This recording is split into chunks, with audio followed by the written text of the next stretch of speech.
धुरंधर film release क्या हुई, पूरा देश कराची अंडरवर्ल्ड के उस नाम को फिर से याद करने लगा। रहमान डकैत। अक्षय खन्ना का किरदार आग बन चुका है, उसका डांस स्टेप वायरल है, डकैत का अंदाज ट्रेंडिंग। लेकिन सच ये है, जो किरदार तुमने फिल्म में देखा वो असली रहमान डकैत की असली कहानी के आगे सिर्फ एक ट्रेलर था। क्योंकि कराची के लियारी में रहमान डकैत एक नाम नहीं, एक दानव था। एक ऐसा डॉन जिसकी दहशत और सत्ता, सिस्टम, सड़कों और सरकार सब पर भारी थी। आज हम वो कहानी बताएंगे, उस अंडरवर्ल्ड की कहानी जहां कानून सिर्फ एक किताब होता है और न्याय बंदूक, नली से निकलती गोली। कराची लियारी 1975। धूल, गरीबी, नशा, गैंग, गोली और संघर्ष।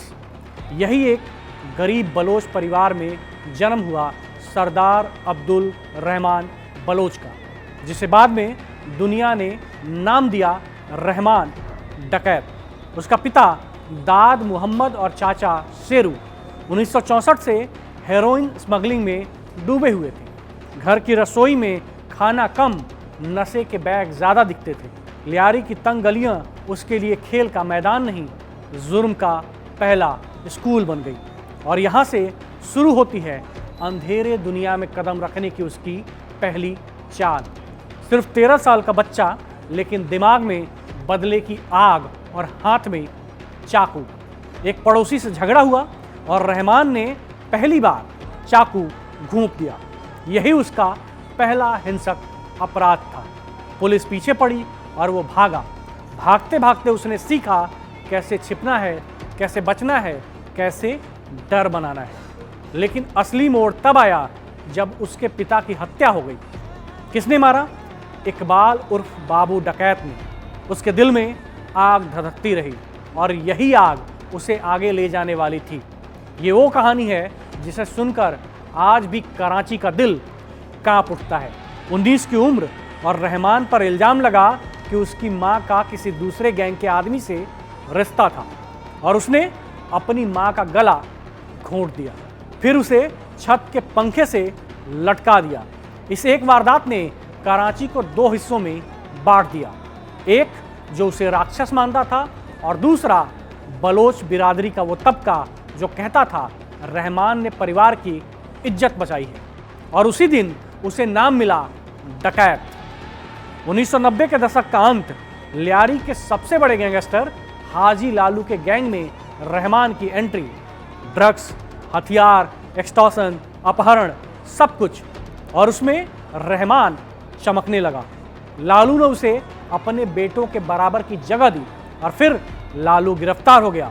कमांड मिली सीधे रहमान डकैत के हाथ। इस दिन लियारी का सूरज उगा नहीं, फटा था। कराची का सबसे खतरनाक सच, राजनीति और अपराध एक ही थाली के चट्टे बट्टे। और रहमान डकैत को सीधा सहारा मिला पीपीपी का, बेनजीर भुट्टो के करीबी स्थानीय नेताओं का संरक्षित हथियार और इलाके का वोट बैंक का रक्षक। पीएसी के कॉलोनियों में पीपीपी के झंडे ऐसे लगे थे जैसे कानून उन्हीं का हो। लियारी में लोग कहते थे कि पीपीपी सरकार आए या जाए, रहमान का राज नहीं बदलेगा। रहमान ने 2008 में बनाई पीपुल्स अमन कमेटी, पीएसी।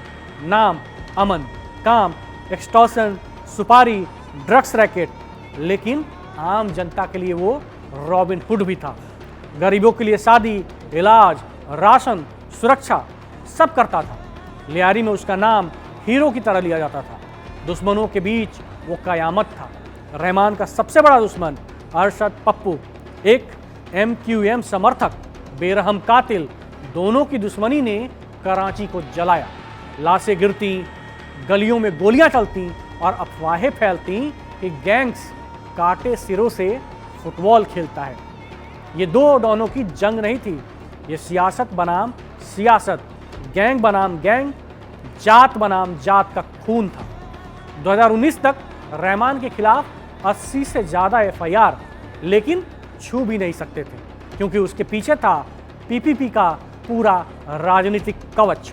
वो रैलियों में भीड़ के बीच खुलेआम घुमा करता था, कोई रोक नहीं पाता।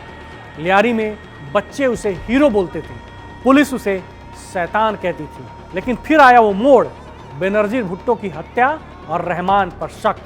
बेनजीर भुट्टो की हत्या के बाद कई नाम उभरे, उनमें एक नाम रहमान डकैत का भी था। पीपीपी के कुछ गुटों ने उससे दूरी बनानी शुरू की।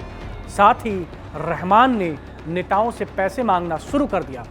सियासी संरक्षण दरक गया और यहीं से शुरू हुई रहमान डकैत की गिरावट। 9 अगस्त 2009 वो रात जब रहमान डकैत का अंत हुआ।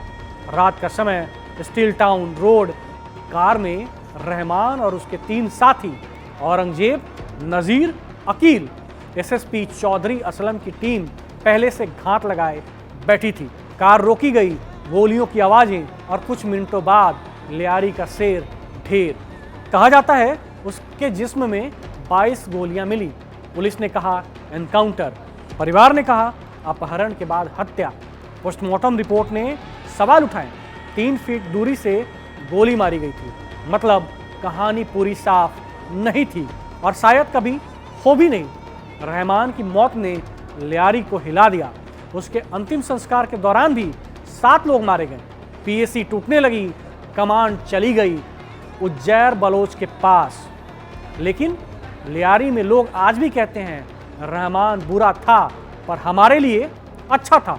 वो डकैत था लेकिन हमारा था। और यही अंडरवर्ल्ड की सबसे कड़वी सच्चाई है। हर अपराधी किसी न किसी का हीरो होता है।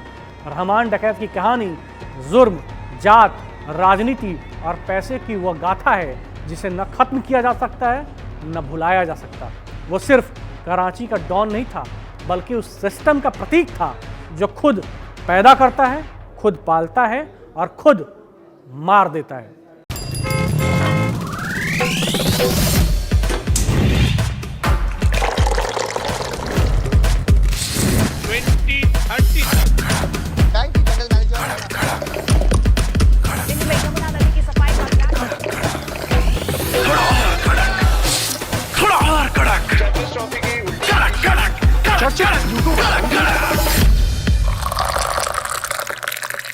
ये कड़क है।